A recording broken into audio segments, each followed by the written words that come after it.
So when I dropped all this stuff on the internet, I didn't really explain or get into specifics because at the time I felt that my life was endangered. So I kind of just blurted everything out without like giving any details or specifics. So people were like, couldn't make sense of it. So this is going to basically just be the rundown of what happened and what went on and why everything happened the way it happened. I worked as a cab driver for Liberty for about 4 years. I worked 7 days a week. I worked every single day. When I first started, I was working three full-time jobs, which shouldn't even be possible, but I was driving cab from 4:30 in the morning to like 4:30 in the evening, and then I was a cook at Connors from 5 to midnight, and then on the weekend, the days off, I did 48 hours straight as a private home health aide. So my first week, I thought I could handle it. I fell asleep behind the wheel with no passengers. It was after doing the 48 hours straight as a private home health aide on my way home. And I fell asleep behind the wheel and I hit a parked car. That's the one accident that was truly my fault. I was sleeping at like 10 houses before I got to mine. I fell asleep. 10 houses. Hit a parked car. That one banged me up pretty good. I was hurting. I remember feeling my insides hurt from the whiplash. My head took out the window. I might still somewhere on my phone have the video footage of that accident, but I mean, it's irrelevant. But I thought for sure I was going to get fired from the cab company. Well, my two employers threw me the keys to another car, and they're like, now you owe us $5,000. But when I was working with them, they didn't garnish 100% of my pay. They were only taking a few hundred a week.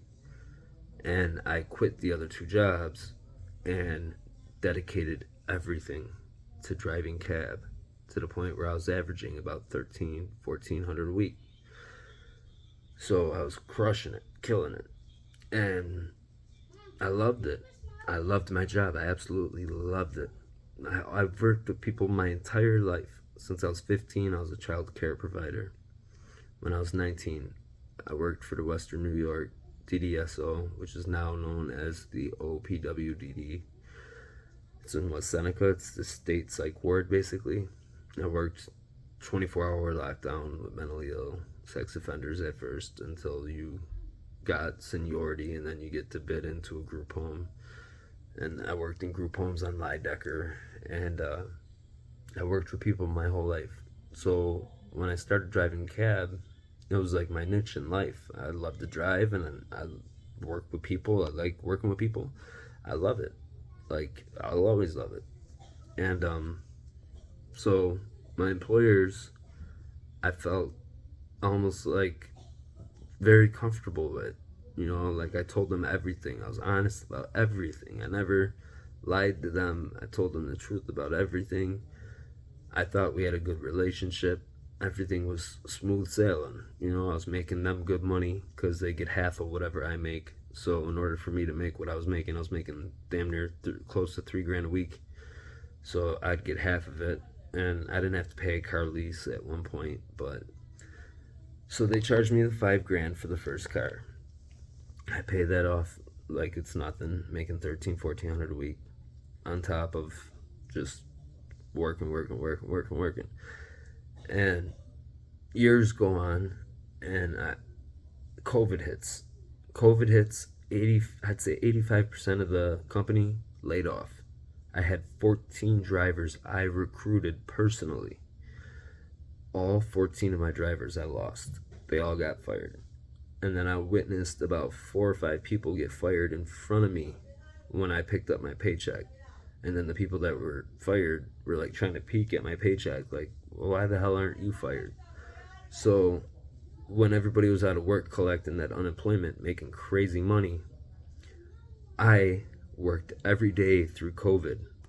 At one point, I dressed up like an astronaut, and I was in a freaking hazmat suit with a respirator. I cleared out the entire hospital the one time. I'll never forget. And dispatch was laughing. Everybody was laughing at Liberty because they went to take my temperature, and them hazmat suits are hot. So the lady takes my temperature, and her hand starts trembling. She goes 107.4, and the 30 people behind me in line like ran over each other trying to get away from me, thinking I had COVID. And I was like, it's wrong. Do it again. It's the suit. The suit's hot. And I'm thinking in my head, like, who the hell's gonna want to get in a cab with an astronaut? Like, I looked crazy. I know I could find those pictures somewhere. I'd have to post them up somehow. But so my pay though went down from 1,300 a week down to like 400 a week, when all my recruits that were working were making like 1,200 on unemployment. But I dealt with it because I loved my job. So stayed working, stayed dedicated, worked.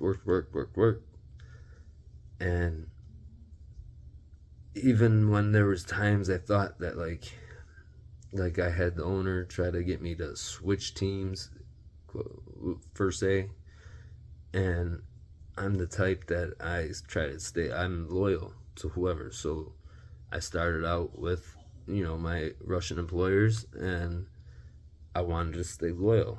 I felt like if I went with the owner, that would be like biting the hand that fed me. I felt like that'd be wrong. So I declined his offer, and he offered to even help financially me. Like, offered me financial help to be an owner operator through working for him, and I turned it down. So